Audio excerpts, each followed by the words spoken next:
Soalnya mereka percaya kalau kebanyakan diurus dan dididik sama perempuan, nanti anak-anak cowoknya tuh bakal ikut-ikutan lembek dan feminim. 娘炮文化的这些个案，它不能作为一个 idol，青少年、未成年人，他会追星。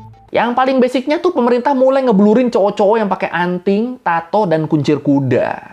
Kita bahas Cina lagi. Gue mau bahas satu peraturan di Cina yang menurut gue berani dan unik sih ini. Jadi di Cina tuh ternyata ada satu larangan yang diterapinnya tuh belum terlalu lama. Larangan dimana cowok-cowok yang punya dandanan atau tingkah laku kayak cewek itu dilarang buat tampil di TV atau media apapun. Jadi pengondekan di TV gitu itu udah nggak bisa di Cina sekarang. Ya gue yakin lu tau lah kalau isu LGBT kan emang strict banget ya di sana ya. Dan aturan baru ini juga jadi memperkuat ketegasan sikap Cina terhadap isu LGBT ini. Tapi apa ya alasan peraturan ini baru diberlakukan di beberapa tahun belakangan ini, dan respon masyarakatnya tuh kira-kira kayak gimana? Ya udah kalau gitu, ayo langsung aja kita bahas kenapa Cina mutusin buat ngelarang cowok-cowok kemayu buat tampil di media di Learning by Googling. Oke, jadi di tahun 2021, pemerintah Cina tuh secara resmi ngelarang cowok-cowok kemayu atau cowok yang kecewe-cewean buat tampil di media. Ya, kayak yang pernah kita bahas di video ini yang tentang sosial kredit di Cina. Di situ kan disebut ya kalau sebagai negara komunis, Cina tuh emang mantau semua gerak-gerik masyarakatnya. Mulai dari gimana mereka bersosialisasi sampai akses internetnya. Pokoknya semua diawasin dan nantinya itu ngaruh tuh ke sosial kredit mereka. Nah, kehidupan individu aja diawasin sama dikontrol kan, apalagi medianya coba. Dan ya, buat yang di media selama beberapa tahun terakhir ini, pemerintah Cina tuh emang lagi gencar banget ngeburu dan ngebanet cowok-cowok yang secara penampilan tuh nggak maco, yang secara penampilan nggak maskulin. Iya, mereka ngincer cowok-cowok kemayu.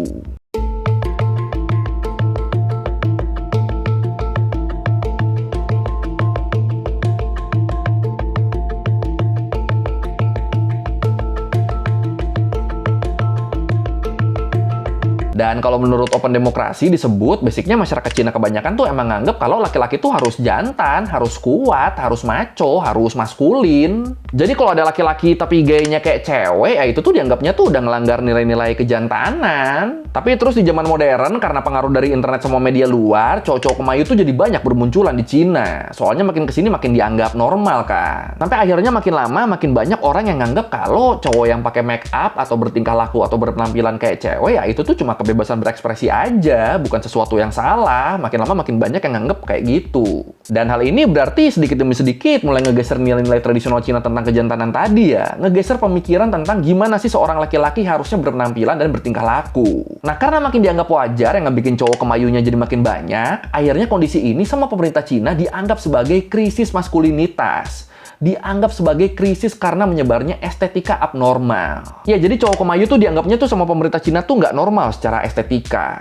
意思就是说，娘炮文化不能成为一个国家的主流文化价值体系。娘炮文化的这些个案，它不能作为一个 idol，青少年、未成年人，他会追星。 Nah, cowok-cowok yang dianggap masuk ke dalam kategori estetika abnormal ini tuh ada beberapa jenis ya. Mulai dari cowok-cowok yang pakai make up, cowok-cowok kemayu, cowok-cowok non-biner, sampai pastinya waria. Dan kalau menurut Time, buat nyebut cowok-cowok ini tuh di sana tuh ada istilah xiao xianrou, yang artinya daging segar kecil. Atau ya kalau di kita tuh mirip-mirip istilah tulang lunak kali ya. Dan biasa istilah xiao xianrou ini tuh dipakai buat nyebut idol atau artis feminim yang kena pengaruh dan budaya pop Korsel atau Jepang. Ya intinya buat artis cowok Cina yang niru-niru penampilan idol Korea, kayak pakai make up, rambut dicat warna-warni, pakai piercing, ditambah tingkah lakunya juga agak-agak feminim, diimut-imutin gitu. Nah, itu sama orang Cina mereka tuh dipanggilnya tuh xiao xianrou. Nah, mereka-mereka inilah yang sama pemerintah Cina mulai di-banned, mulai dilarang buat tampil. Kalau menurut Institute for Security and Development Policy disebut, pemerintah Cina tuh nganggep kalau cowok-cowok kemayu mereka tuh adalah ancaman bagi perkembangan dan kelangsungan hidup bangsa. Segitunya ya sampai dianggap ancaman loh. Kalau menurut Wang Shuai, dosen budaya digital dari University of Amsterdam, dia bilang, dalam beberapa tahun terakhir ini emang jadi banyak banget artis atau idol terkenal di Cina yang kena pengaruh K-pop. Yang mana ini dipercaya ngebikin penampilan mereka tuh jadi feminim, jadi lebih kemayu. Atau ya berarti jadi nggak sesuai sama budaya tradisional Cina tentang maskulinitas. Terus karena mereka terkenal dan digemari anak-anak muda, jadinya pemerintah Cina tuh khawatir kalau hal ini nantinya bakal jadi racun buat anak-anak muda di sana. Takutnya anak-anak muda tuh mikirnya, wah ternyata laki-laki itu nggak harus kuat ya, nggak harus jantan ya. Dan gitu Ya namanya ngefans kan pasti sedikit banyak bakal ada influence ke keseharian kita dong. Entah itu ke gestur, ke cara berpakaian, ke cara dandan, ya macem-macem lah influence-nya. Dan karena inilah akhirnya Xi Jinping nyeruin buat ngadain peremajaan nasional, buat ngeberantas hal-hal negatif di sana. Termasuk yang ngeberantas Xiao Xianro, termasuk ngeberantas para cowok kemayu.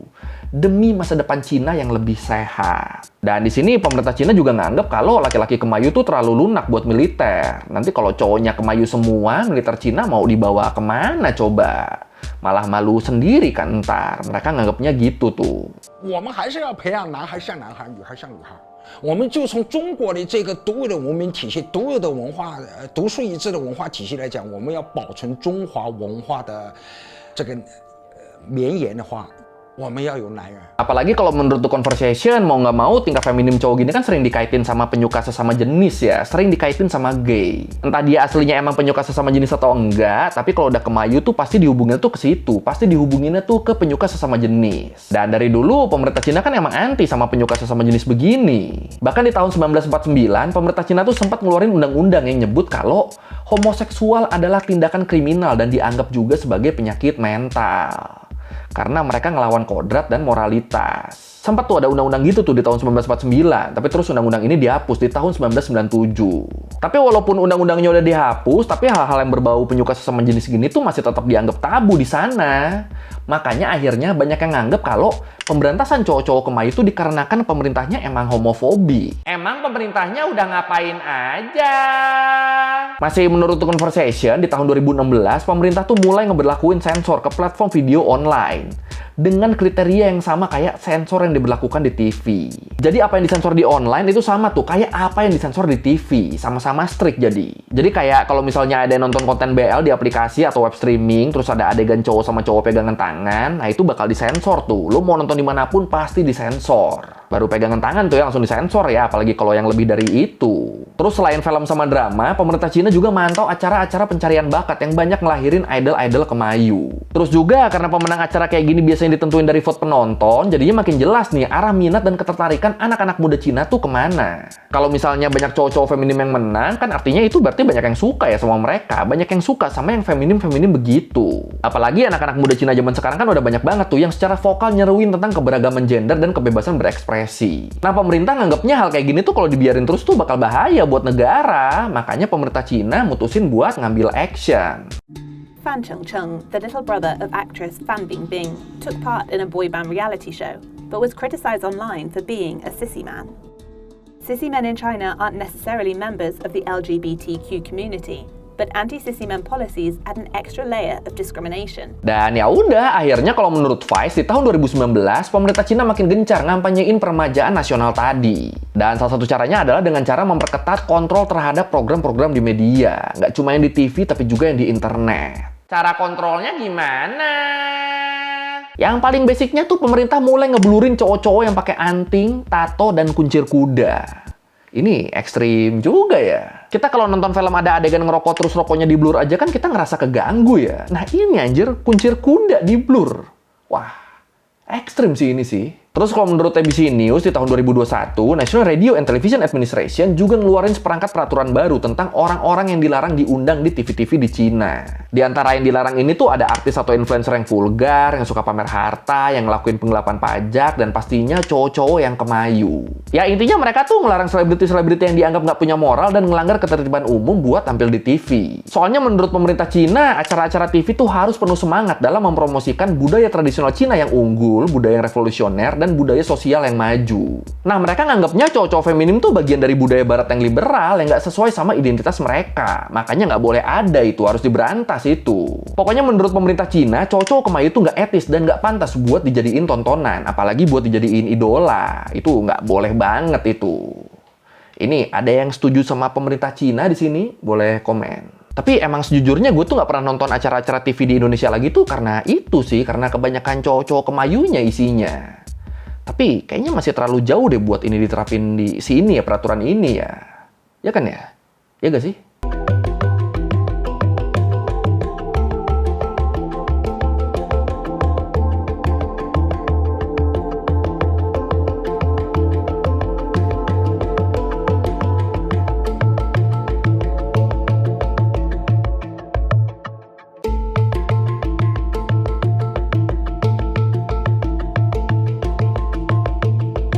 Terus kalau menurut Jing Daily, di awal tahun 2022, Shanghai Administration for Market Regulation ngumumin pedoman baru mereka buat iklan komersil. Dan cowok kemayu termasuk ke dalam daftar yang dilarang buat ada di dalam iklan. Ya soalnya zaman sekarang kan emang banyak brand-brand makeup yang malah ngejadiin laki-laki sebagai brand ambasador mereka. Padahal menurut masyarakat tradisional Cina ya makeup tuh harusnya buat cewek, buat perempuan. Kok ini yang iklannya malah laki-laki? Makanya dilarang itu akhirnya. Terus selain make up yang emang agak-agak aneh nih, brand pakaian dalam perempuan di Cina juga tuh sempat ada loh yang diiklaninnya tuh sama cowok. Nah ini kan ya emang aneh sih ya. Nah, yang gini-gini ini kan jelas ngebikin netizen, masyarakat umum, dan pemerintah Cina jadi pada gelisah dong. Makanya akhirnya makin diperluas larangannya, makin diperbanyak platform-platform yang nggak ngebolehin adanya mereka. Dan ini selain TV, sosmed juga tuh udah pasti kena ya. Soalnya kan di Weibo sama Douyin, di Twitter sama TikToknya Cina, itu tuh emang banyak banget influencer cowok yang kemayu, yang suka bikin tutorial pakai makeup gitu juga banyak tuh. Nah, buat influencer-influencer cowok Cina yang kemayu gini, sama pemerintah, akun mereka tuh akhirnya pada kena ban. Karena dianggap melanggar regulasi. Karena dianggap udah ngelanggar norma dan nggak bermoral. Ini emang keras banget sih ini kalau sampai nge-ban akun begini ya. Kebayang kalau di kita ada peraturan begini, itu banyak yang nganggur tuh artis. Atau malah jadi pada mendadak maskulin mungkin. Tapi bener loh, bisa aja kejadian loh. Soalnya di Cina aja, kalau menurut Washington Times disebut, karena larangan-larangan ini udah dikeluarin secara resmi sama pemerintah, jadinya banyak tuh public figure yang ngubah penampilan mereka. Diubah abis-abisan biar nggak jadi kemayu lagi. Yang sebelumnya pada pakai make up, yang rambutnya warna-warni, yang pakai piercing segala macem, yang suka diimut-imutin, itu pada langsung berubah semua, jadi lebih maco. Ya, daripada kehilangan sumber nafkah kan, daripada nggak bisa tampil di media lagi, ya mending ganti penampilan aja udah. Apalagi terus kalau menurut Galdem, di tahun 2018, pelatihan-pelatihan militer buat cowok-cowok kemayu juga mulai bermunculan di seluruh Cina. Dan ya ini tujuannya apalagi selain buat mewujudin peremajaan nasionalnya Xi Jinping tadi, buat ngeberantas para cowok kemayu.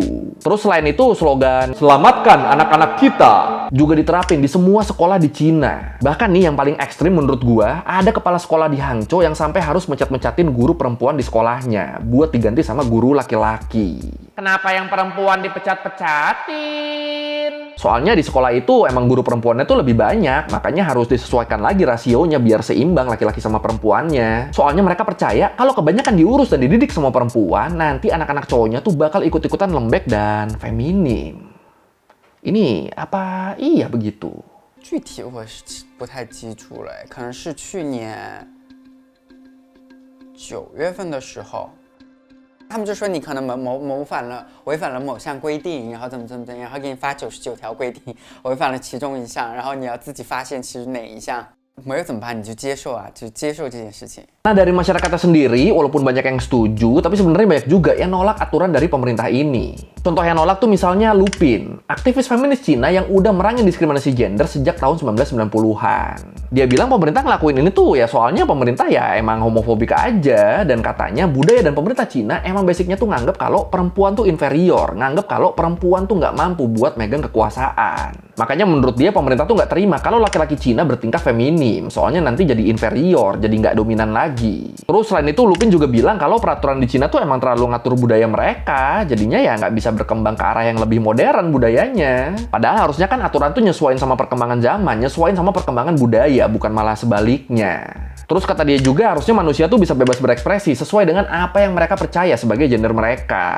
Soalnya kan di Cina yang nganggap diri mereka non-biner atau punya gender macam-macam selain perempuan sama laki-laki, itu kan dianggapnya racun kan? Nah menurut Lupin harusnya pemerintah Cina tuh nggak boleh kayak gitu, nggak boleh ngebatasin itu, nggak boleh nganggap mereka racun. Soalnya hal ini kan hak semua manusia.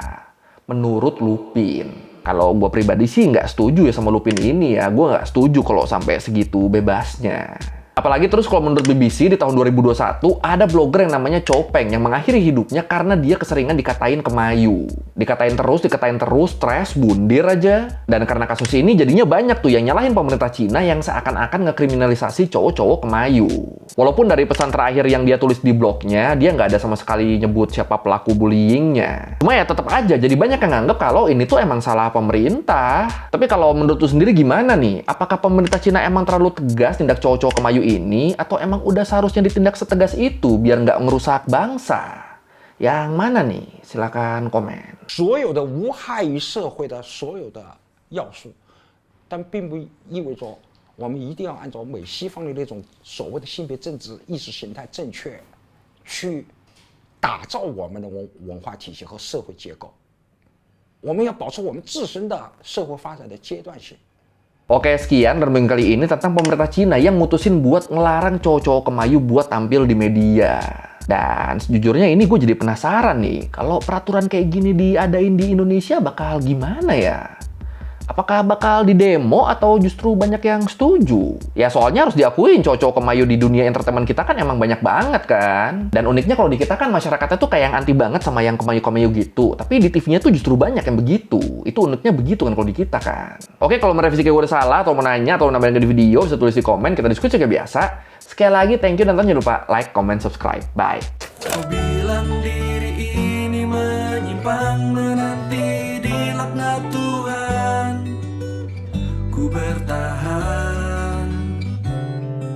Oh yakinmu kita takkan pernah sesuai.